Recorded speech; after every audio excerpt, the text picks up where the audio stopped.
مجھے ایک بار بخار آیا تھا بخار، میں پڑا ہوا تھا بستر پہ. ایک میرا عیسائی بھائی، دعوت اسلامی شروع ہو چکی تھی، یہ 2-3 سال ہوئے ہوں گے شاید، تو وہ ایک اور عیسائی بھائی کو لایا. اس کو شکل سے جانتا تھا میں، ہو سکتا ہے نام سے بھی جانتا ہوں، لیکن میری اس سے کوئی ترکیب نہیں تھی، تعلقات وغیرہ نہیں تھے. یہ دونوں آئے میری عیادت کے لیے. اب میرے کو دھن چڑھی ہوئی تھی، یہ عیادت کرنے بیٹھے. میں نے بیماریوں کے فضائل بیان کرنے شروع کر دیا. میری بہت کوالٹی ویسے شروع ہو گیا کہ یہ فائدہ ہے بیماری کا، وہ فائدہ ہے. اب کیا کیا بولا میں. خیر یہ دونوں چلے گئے مل کر. تو جو اس کے ساتھ تھا وہ کھاتا پیتا آدمی تھا.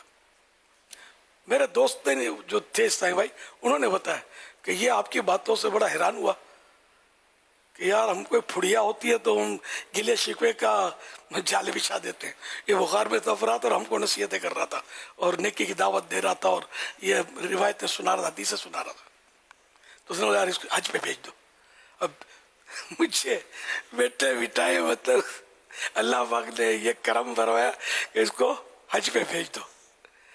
میرے والد صاحب کی طرف سے اس کو حج بدل کروا دو. میری تو نکل پڑی.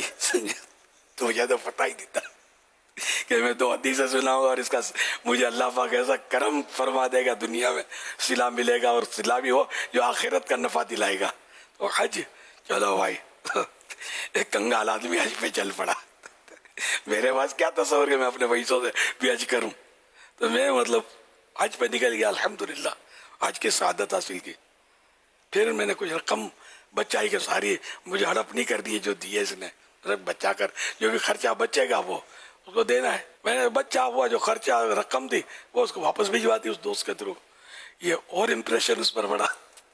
حالانکہ میں نے کوئی متاثر ہونے کی نیت، مجھے واللہ عالم میں نے بہرحال اس کو رقم بھجوا دی کہ یار یہ رقم بچی حج میں سے. اور اس پر اور امپریشن پڑا.